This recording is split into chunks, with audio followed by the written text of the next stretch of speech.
know there ain't no stopping us. Fly without boarding pass.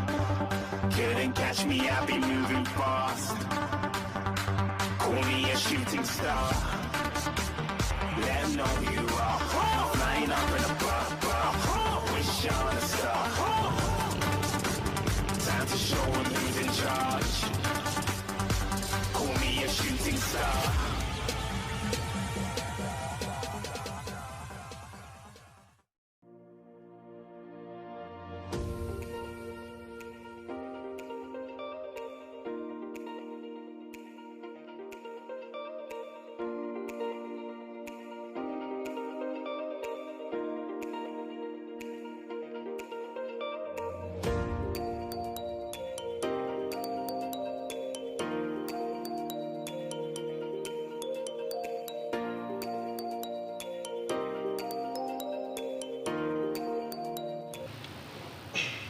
Oke, halo guys, bertemu lagi bersama saya di Ahmad Rahman Channel. Kali ini saya mau bahas tentang kuda ya, seputar tentang kuda.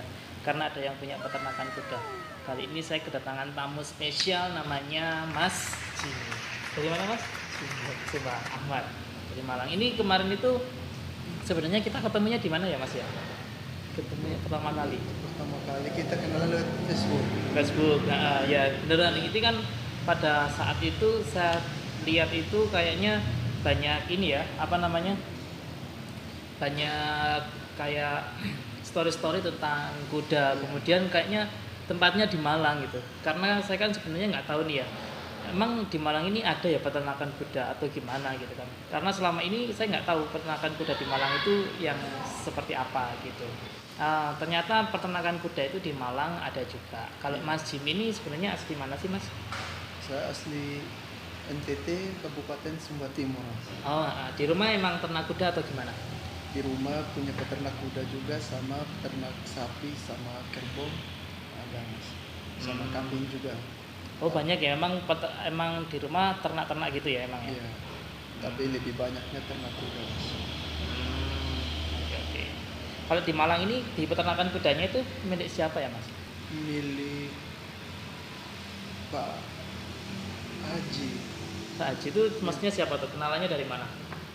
Kenal Pak Haji itu waktu itu sama orang Cina. Sama orang Cinanya. Orang Cina beli kuda di Eclipse Solo. Terus orang Cina hubungi saya untuk ke Pak Haji, sama-sama pergi lihat kuda. Oke. Kenal orang Cina itu dari mana Mas? Kenal orang Cina. Itu waktu saya masih SMP kenal sama orang Cina. Dia kan punya ternak kuda waktu itu. Baru Terus? pertama pemula Uh, hobi sama ternak kuda. Terus waktu itu kan saya waktu masih SD jadi joki. Oh dari jokinya. Terus dilihat dari situ, akhirnya sering main ke rumah. Dianya. Cerita ya. Oh. Ajak main ke tokonya. Terus suatu hari itu dia beli kuda. Oh beli kuda. Ke Iya. siapa itu? Ke masnya atau ke mana?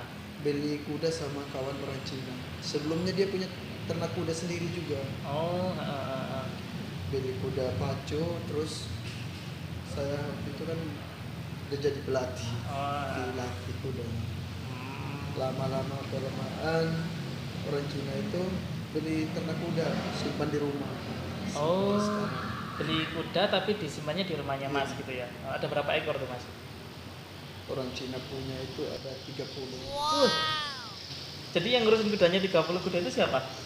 Kalau di kampung kakak sama ayah. Oh gitu. Tapi dilepas di padang Mas. Bentar. Oh beneran?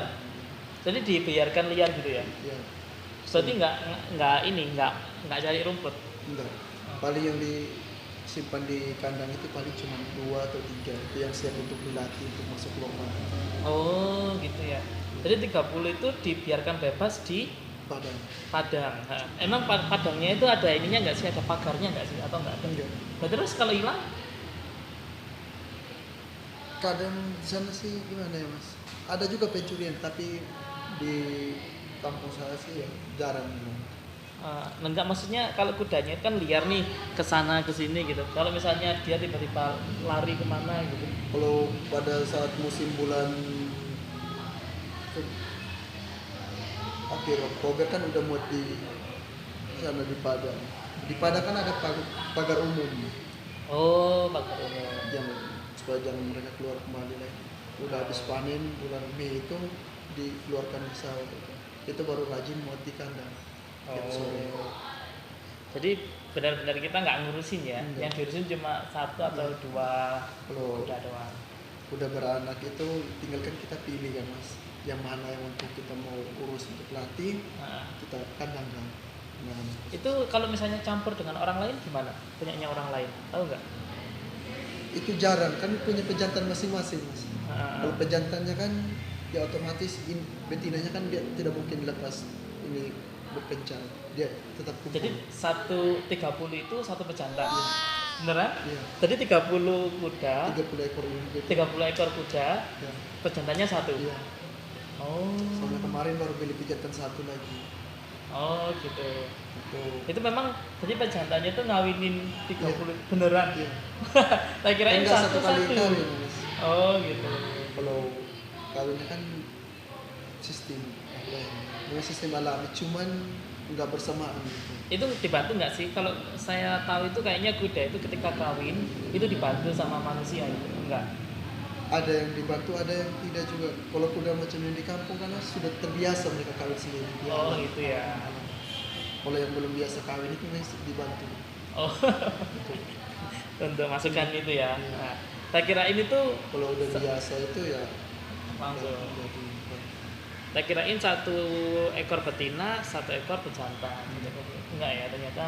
kalau banyak pejantan nanti kan setengah matinya waktu kita nyari rumput kan harus di kandang. Jantan. Kalau lepas semua di padang kan mereka berkelahi. Oke. Nah.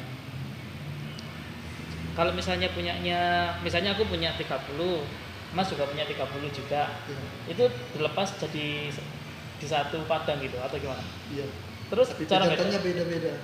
cara bedainnya suatu saat gimana? Kalau Ini punya saya, ini punyanya Mas gitu. Bedainnya kita gimana? kan punya cap Oh, cap. Jadi di dikasih paha atau di bahu.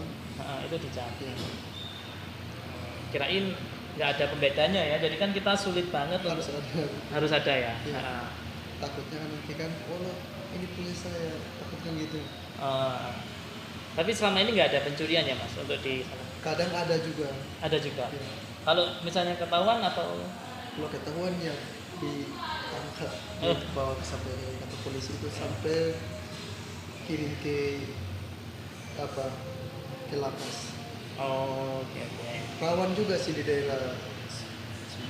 Ya itu makanya itu kok tiba-tiba beli 30 ekor kemudian dilepas di padang Itu kan dengan tergantung PD-nya. dari orang pergaulan juga sama Oh. di desa. Kalau Mas sendiri kudanya ada berapa? Katanya punya kuda sendiri. Ya di bawah 10. Kalau di bawah 10 masih ini ya kan. Satu kuda harganya berapa sih Mas standarnya?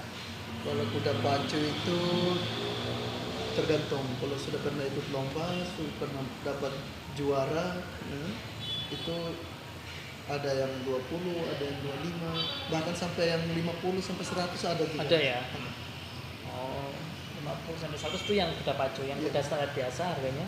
Kalau yang kuda biasa-biasa itu kalau sekarang di daerahku standarnya 5 juta. Oh, 5 juta. Gitu ya. Untuk kuda belis. Susah nggak sih untuk ngerawat kuda itu sebenarnya? Sebenarnya sih tidak terlalu susah. Cuman susahnya itu cari rumput. Oh gitu ya. Bukannya perlu biaya yang mahal ya kalau Kalau ternak kuda. kuda pacu itu memang butuh biaya yang mahal pakannya. Oh, pakannya emang bukan rumput atau beda? Kalau pakannya kan ada ini brem juga pakai, dedak padi juga pakai, sama kacang hijau pakai. Oh, Ada hand traktor, sustena, sekarang ada yang baru lagi. oh gitu ya. Itu dia kayak gimana? Kalau di obat vitamin itu komplit. Oh, Kalau yang sustena itu dikasih pada saat-saat pacuan. biasanya berapa sih biaya yang dikeluarkan untuk ini ya perawatan satu kuda satu bulannya? Satu bulan itu habis berapa untuk satu kuda? Nggak jarang dihitung. Jarang dihitung. Kira-kira aja. Kalau Kira-kira aja. satu bulan itu kalau pakannya itu komplit semua ya sekitar 5 lah. 5 juta ya. Kadang Kudanya lebih, kadang lebih. kudanya harganya 10 juta, 15 juta. Kemudian per bulannya masih ngeluarin duit sekitar Iya. 5 juta untuk kuda pacu ya. Itu kan termasuk sama sewa orang untuk potong rumput. Kalau hitung semua, Hah? saya rasa sih ya di bawah 10 juga sih. Oh, Cuman kalau di kampung itu pada saat mau pacuan saja baru beli pakan yang untuk betul. Oh, nambah stamina. untuk nambah stamina-nya ya. Emang pacuan kuda itu biasanya diadakan berapa tahun sekali sih atau Kalau setahun sekali dari bulan Mei itu kan ada pacuan kabupaten, kecamatan sama kabupaten sama antara provinsi. Kalau oven itu yang undang antara provinsi. Oh, open itu yang antar provinsi ya. Kalau selama ini yang pernah diikuti, Hampir ikut semua. hampir ikut semua. Iya. Setiap hari, setiap ada event mesti ikut ya. Ikut. Kalau ada yang siap, ikut. Kalau nggak ada ya Wagir juga ada kemarin. Oh, di Wagir sini Iya. dekat banget ya. Ya. Tapi kemarin tuh nggak sempat ikut waktu itu di Wagir. Oh, kalau di sini ikut berarti pakai punyanya si Pak Haji ya. Iya. Tapi bener-bener suka banget nggak sih sama kuda? Suka banget. Mas. Suka banget ya. Kalau misalnya cita-citanya apa sih sebenarnya? Cita-citanya sih pengen jadi penyuluh peternakan. Penyuluh itu apa? Penyuluh itu Tugasnya maksudnya kayak ngapain? tugasnya itu kan di lapangan. Terus? Ya pada kalau musim-musim bulan Juni, Juli, Agustus kan ada vaksin. Vaksinasi ya. Itu vaksin sama ternak yang non ruminansia sama yang ruminansia. Oh gitu ya. Jadi mendalami kuda itu udah ini banget ya, udah mulai dari kecil ya. Iya. Tahu banget kalau kuda ini sakit atau Iya. nggak tahu ya. Tahu. Ciri-cirinya kuda sakit itu apa sih? Kalau ciri-ciri kuda sakit itu tidur nggak mau makan, Oh, terus? itu ciri-ciri kuda yang sakit apa namanya? Lambungnya Ya. atau Oh, masuk angin. Oh, Kalau gitu ya. yang penyakit surah itu kalau kuda jantan itu bangkak pada kemaluan. Penyakit apa itu? Surah. Surah. Pada bagian perut juga kadang muncul bangkak, sering keluarin lendir, nafsu makannya itu Jadi kurang ya. Tapi bisa nggak ngatasin hal seperti itu? Kalau itu kemarin yang surah itu belum ada ini pencegahan 2012. Yang itu sekarang lagi. Itu penyebabnya apa sih penyakit surah? Penyebabnya penyakit surah itu dari lalat, Mas. Lalat yang nempel di kemaluannya gitu. Jadi yang nempel di badan kuda itu kan isap darah. Oh, emang lalat ngisap darah? Ya, Bukannya nyamuk yang ngisap darah? lalat juga, Mas. Oh iya gitu ya. Karena itu, dia itu mampu bertahan itu di tempat-tempat yang dingin. Kalau di daerah yang panas kan ya agak susah bertahan. Dia bisa bersarang di dalam tanah. Sebetulnya. Tanah apa lalatnya itu. Iya. Jadi lebih baik kalau ternak kuda itu di tempat yang dingin atau yang panas. Sebenarnya sih lebih bagus tempat yang panas. Yang dingin juga bisa, cuman kan Pasti kalau- banyak penyakit gitu. Jenis penyakit kuda itu apa aja sih mas? surah sama banyak sih sebenarnya, Mas. Cuman yang sering muncul itu kemarin itu surah sama tetanus. Oh, tetanus gitu ya. Oh, tetanus itu bekas luka kayak Iya. kita itu kemudian nggak dibersihin Iya. gitu ya. Itu kadang juga sampai kudanya itu mati juga kalau yang belum dari tangan. Oh, gitu. Banyak banget ya gitu ya. Kebanyakan itu yang lebih ekstrim itu yang sakit perut itu. Oh, Nggak lama. Kalau tidak cepat bisa mati. Kalau untuk tips dan saran nih, kalau ternak kuda itu sebaiknya seperti apa, di tempat yang seperti apa? Kalau kuda itu sebaiknya tempat yang kering. Tempat yang kering yang pertama. Nggak boleh di tempat yang Kemudian untuk kandangnya harus seperti apa? Luas kah atau mungkin cukup? Kalau kandangnya sih ya luas, lumayan. Ukurannya? 2x3 lah, 2x3 ya minimalnya. tergantung dari kita buatnya itu. Oh, Tapi lebih bagusnya sih ya luas supaya dia beraktivitasnya kan bebas. Kalau sempit kan takutnya kalau dia tidur kan enggak. nah, kalau kontrol kebersihan gimana? Kalau kontrol kebersihan kuda Biasanya 1 hari sekali atau 1 hari pun pagi sama sore. oh 2 kali ya? Ya, Kontrol kebersihan. ya. Bersihkan kandang, tempat pakan, tempat air minum, sama kudanya juga dikeluarin di lah. Oh, pasti lama juga ya untuk bersihin ini ya. Ya, Sebenarnya ada rasa takut nggak sih ketika ada di belakang kuda? ada sih. Kalau misalnya tiba-tiba ditendang gitu dari belakang. Kalau ya kuda yang udah biasa itu mas, enggak. Kalau yang masih agak liar itu ya tenang. Tapi Pernah? kan butuh kenangan khusus juga untuk proses penjinakan. Oh gitu. Pernah nggak ditendang kuda? Pernah mas, Pernah. Gimana tuh rasanya pada saat itu ditendang? marah. Pasti rasa marah itu ada. Karena tenang kan sakit ya mas, pasti marah itu. Kena apanya tuh? Kena dada atau Ya, kena paha atau kaki atau tangan itu memar pasti. gitu ya? Oh.